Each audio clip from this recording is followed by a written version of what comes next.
Something historic is happening in Japan right now, and most people outside of finance have no idea. Government bond yields in Japan are hitting levels not seen since the 1990s. The Bank of Japan has raised its interest rates to the highest point in 30 years, and long-term bonds, the kind that anchor entire pension funds and insurance portfolios, are selling off in ways that are sending ripple effects across Europe, the United States, and global markets. But here's what makes this story bigger than just Japan. For more than 2 decades, Japan's ultra-low interest rates quietly powered a multi-trillion-dollar financial strategy that touched everything from U.S. tech stocks to emerging market bonds to gold prices. Now that system is changing, and when it changes, the whole world feels it. Today on Money Science AR, we are going to break all of this down in plain language, from the origins of Japan's debt problem, to the mechanics of the yen carry trade, to what rising Japanese yields could mean for your investments, your mortgage rate, and the global economy. Stay with us. This one is important. Welcome back to Money Science AR, the channel where we break down the science behind money, credit, banking, and global financial systems. If you want to understand how the world of finance actually works, beyond the headlines and the noise, you are in the right place. Make sure to subscribe and hit the bell notification icon so you never miss an episode. Because in today's world, the stories that matter most are often the ones that start quietly, until they don't. Let's get into it. To understand what is happening today, we need to go back, all the way back to the late 1980s. Japan in the 1980s was one of the most exciting economies in the world. The country had rebuilt itself after World War II into an industrial and export powerhouse. Japanese companies dominated global markets: Sony, Toyota, Honda, Mitsubishi, and money was flowing everywhere. Real estate prices in Tokyo soared to almost unimaginable levels. At the peak of the bubble, the land beneath the Imperial Palace in Tokyo was estimated to be worth more than all of California. Stock markets exploded. Japanese investors were buying buildings in New York, golf courses in Hawaii, and art collections in Europe. But bubbles don't last forever. When Japan's asset bubble burst in 1991, the fallout was devastating. Stock markets collapsed, real estate prices crashed, banks were left holding mountains of bad loans. And the country slid into what economists now call the lost decade, a prolonged period of economic stagnation. But the lost decade became 2 lost decades, then 3. What made it so persistent was deflation, falling prices. Deflation sounds like it should be good news, but when prices fall consistently, people stop buying things today because they expect them to be cheaper tomorrow. Businesses stop investing, workers lose jobs, and debt, which doesn't shrink the way prices do, becomes an increasingly heavy burden. To fight deflation and stimulate growth, the Japanese government started borrowing heavily, spending on infrastructure, stimulus programs, and public works projects, and they kept spending and kept borrowing. Over time, Japan's government debt grew to become the largest relative to the size of any major developed economy in the world. Today, Japan's government debt stands at approximately 230% of its annual economic output, its GDP. That is roughly twice the debt level of the United States and more than 3 times the European average. That is the foundation beneath everything we are about to discuss. To manage this enormous mountain of debt, Japan's central bank, the Bank of Japan, or BOJ, took monetary policy into territory that no major economy had ever explored before. First came near-zero interest rates. Japan became one of the very first economies in the world to experiment with rates at essentially 0%. The goal was to encourage borrowing, encourage spending, and prevent further deflation. But zero rates alone were not enough. In 2016, Japan took an even more drastic step. The Bank of Japan introduced a policy called Yield Curve Control, or YCC. Under this program, the BOJ did something almost unthinkable. It actively set a target for long-term government bond yields and committed to buying unlimited amounts of government bonds to hit that target. Think about what that means. If you or I go to the market and want to sell something, we have to accept whatever price buyers are willing to pay. But the Bank of Japan essentially said, we will buy as many government bonds as necessary, at whatever price it takes, to keep yields pinned at our target. The result was that the Bank of Japan became the dominant buyer and eventually the dominant holder of its own government's debt. At its peak, The BOJ held approximately 52% of all Japanese government bonds on issue.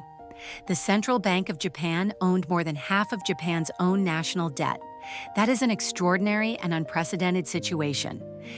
By keeping yields near zero, the government could borrow cheaply. Businesses could access finance at very low rates. And for a while, the strategy kept the economy stable. But this experiment also had side effects, big ones. One of those side effects became one of the most powerful financial forces in the global economy, the yen carry trade. The yen carry trade explained. Let's explain the carry trade carefully, because this is the engine that connects Japan's interest rates to financial markets everywhere on Earth. Here is the basic logic. Imagine you can borrow money at 0.1% interest in Japan. And with that money, you can buy assets, say US Treasury bonds, that pay you 4% or 5% annually. The difference between what you pay and what you earn is your profit. You borrow at near zero, invest at much higher rates, and pocket the spread. Simple in theory, enormous in scale in practice. That is the yen carry trade. For years, global investors, from large hedge funds to pension managers to individual Japanese households, borrowed cheaply in yen, converted those yen into dollars or other currencies, and invested in higher-yielding assets around the world. US Treasuries, US tech stocks, emerging market bonds, gold, virtually any asset that offered better returns than Japanese rates. Estimates of the total size of the yen carry trade have varied widely, but many analysts believe it reached at least $500 billion, and possibly much more when indirect exposure is accounted for. This capital flow had real measurable effects on global markets. It pushed down US Treasury yields because large Japanese investors were steady buyers of American debt. It helped fuel the bull market in US technology stocks because that capital needed somewhere profitable to go. And it kept the Japanese yen persistently weak because trillions of yen were being sold to buy dollars and other currencies. Now here's where the story gets dangerous. The carry trade only works cleanly as long as two conditions hold. Japanese interest rates stay low and the yen stays stable or continues to weaken. The moment Japanese rates start rising or the yen starts strengthening, the trade becomes less profitable.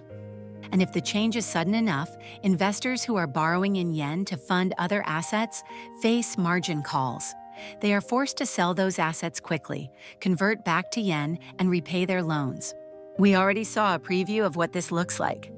In August 2024, when the Bank of Japan raised rates unexpectedly and the yen spiked, global equity markets experienced one of their worst days in years. Japan's Nikkei index crashed 12.4% in a single day, its worst performance since 1987. The Nasdaq fell sharply. Emerging market currencies trembled. That was a warning shot, and now the conditions that caused it are intensifying. So let's talk about the current situation, because the numbers are striking. In December 2024, Japan's central bank officially ended the world's last negative interest rate regime, a policy that had been in place since 2016. Then, in December 2025, the Bank of Japan raised its benchmark policy rate to 0.75%, the highest level since 1995. To some ears, 0.75% sounds tiny. But remember, Japan had been at or below zero for nearly a decade. Even small moves in absolute terms represent enormous percentage changes in the cost of borrowing. And the ripple effects are showing up in bond markets immediately. The yield on Japan's 10-year government bond hit 2.09% in late December 2025, the highest level since 1999.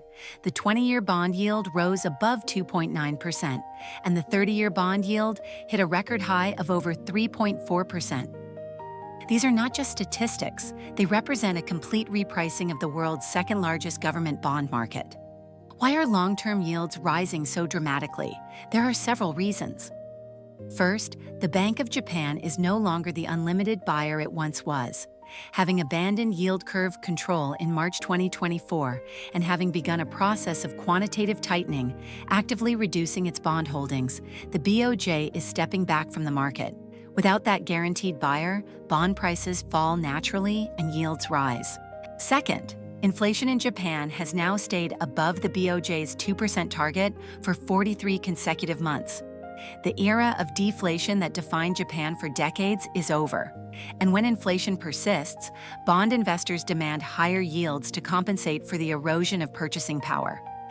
Third, Japan's new political environment under Prime Minister Sanae Takaichi has raised concerns about looser fiscal policy, more government spending, more bond issuance, and a larger supply of bonds chasing the same pool of buyers.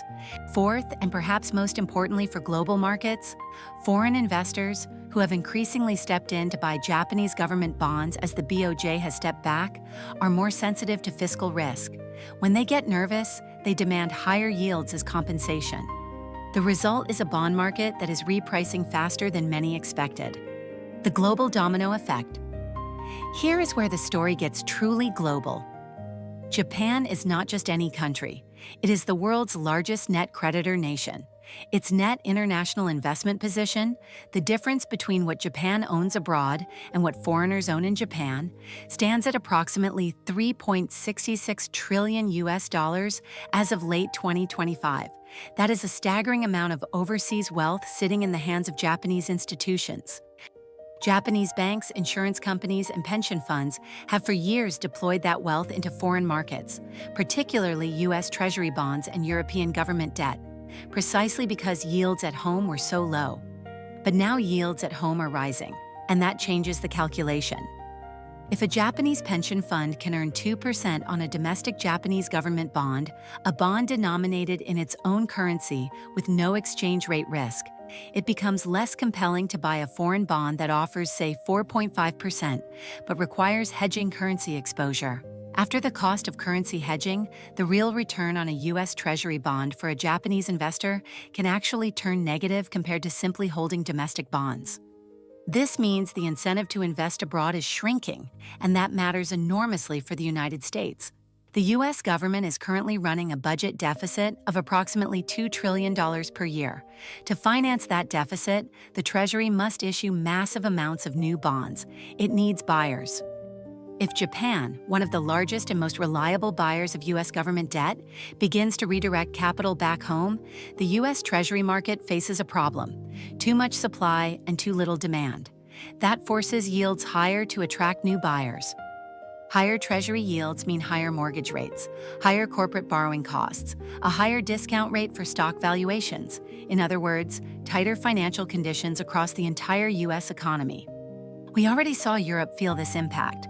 Germany's 30-year bond yield surged to 3.51% shortly after the BOJ's December 2025 rate decision, its highest level since 2011. European investors recognize that if Japanese capital starts staying home, European bond markets lose a significant source of demand as well. Gold and silver markets have also responded. Analysts have noted that gold and silver prices have been tracking Japanese government bond yields almost perfectly, as investors use precious metals to hedge against what is described as rising sovereign balance sheet risk globally. And Bitcoin? Bitcoin has faced selling pressure during periods of carry trade unwinding, as forced liquidations hit Asian exchanges and risk appetite drops across the board. The message is clear: what happens in Japan's bond market does not stay in Japan. The demographics problem. One layer of this story that rarely gets enough attention is Japan's demographic crisis. Japan has one of the fastest aging populations in the world. Today, more than 28% of the Japanese population is over the age of 65, one of the highest proportions globally. The fertility rate has fallen well below the replacement level needed to sustain a stable population. What this means in practical terms is deeply challenging. As the population ages, government spending on pensions, healthcare, and elder care rises relentlessly. These are not optional expenses. They are obligations built into the social contract. At the same time, a shrinking workforce means slower economic growth. Fewer workers means less tax revenue, and less tax revenue means the government must borrow more, even as interest payments on existing debt are rising because of higher yields. This is what economists call a fiscal trap. A situation where the very policies needed to manage the debt make the debt harder to manage. Japan's debt-to-GDP ratio of roughly 230% is not abstract. Every percentage point that interest rates rise translates into higher annual interest payments on that enormous pile of debt. Some analysts estimate that a sustained rise to 2% on long-term bonds could add tens of trillions of yen annually to Japan's interest burden. Money that must come from somewhere, either through higher taxes, more borrowing, or a return to monetization by the central bank. This is why the Bank of Japan is in a genuinely difficult position, and why every move it makes is being watched so carefully by global investors. 3 paths forward. So where does Japan go from here? Economists and analysts are currently debating 3 possible paths. Path 1, gradual, orderly normalization. In this scenario, the Bank of Japan continues its cautious, step-by-step approach to raising rates. Analysts at Oxford Economics and Sumitomo Mitsui Banking Corporation forecast the BOJ's policy rate reaching approximately 1% by mid-2026, with a possible terminal rate of somewhere between 1.25% and 1.75%. In this path, bond yields rise slowly, investors adjust gradually, and the global carry trade unwinds over years rather than months. Manageable, if uncomfortable. In this scenario, yields rise faster than the BOJ can control. Long-term yields on 20-year and 30-year bonds, which the BOJ has less direct influence over than short-term rates, continue to spike. Foreign investors, who now hold a growing share of Japan's bond market after the BOJ stepped back, lose confidence in Japan's fiscal trajectory and demand much higher yields. This could trigger a feedback loop. Higher yields increase debt servicing costs, which worsens the fiscal position, which raises yields further. Simultaneously, a rapid unwinding of the yen carry trade creates severe volatility in global equity and bond markets, potentially including a sharp sell-off in U.S. tech stocks, as Japanese investors liquidate their most profitable foreign positions. The August 2024 episode, when a single unexpected rate hike crashed Japan's stock market by 12.4% in one day and rattled global markets, was a preview of what this could look like at larger scale. In this scenario, if market volatility becomes too severe or economic growth falters, the Bank of Japan reverses course, pausing or even cutting rates, and potentially resuming bond purchases to cap yields. This path comes with its own risks. If the BOJ returns to quantitative easing after having attempted to exit, it may damage credibility and weaken the yen further, stoking imported inflation. It would also confirm that Japan is structurally unable to normalize monetary policy, which is itself a form of market signal that could unsettle investors. No one can say with certainty which of these paths Japan will follow, but economists broadly agree that the window for a truly smooth normalization is narrow, and the risks on either side are significant. Let's bring this all together. For decades, Japan was the world's greatest experiment in ultra-low interest rates, yield suppression, and central bank dominance of a sovereign debt market. Through the yen carry trade, this experiment quietly funded asset price appreciation around the world, in U.S. Treasuries, in tech stocks, in emerging market bonds, in commodities. Now that experiment is being unwound. Inflation above the BOJ's 2% target for 43 straight months. Interest rates raised to their highest level since 1995. Bond yields at multi-decade highs. Quantitative tightening in progress. The world's largest creditor nation reconsidering how much of its savings it needs to deploy abroad. Each of these is a signal. Together, they represent a structural shift in global financial conditions, a transition from a world shaped by Japanese ultra-cheap money to a world where that support is fading. Understanding Japan's bond market is not just about Japan. It is about understanding where global interest rates are heading, where capital is going to flow, and what kind of financial conditions the world economy is moving into. This is money science, and this is why it matters. If this video helped you understand one of the most important and underreported stories in global finance right now, please take a second and give it a thumbs up. It truly helps this channel reach more people who want to understand how money actually works. And if you haven't already, hit that subscribe button and ring the bell icon so you never miss a new episode from Money Science AR.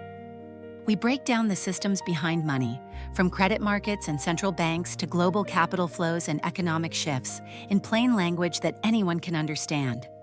Share this video with someone who needs to understand why Japan matters to their financial future.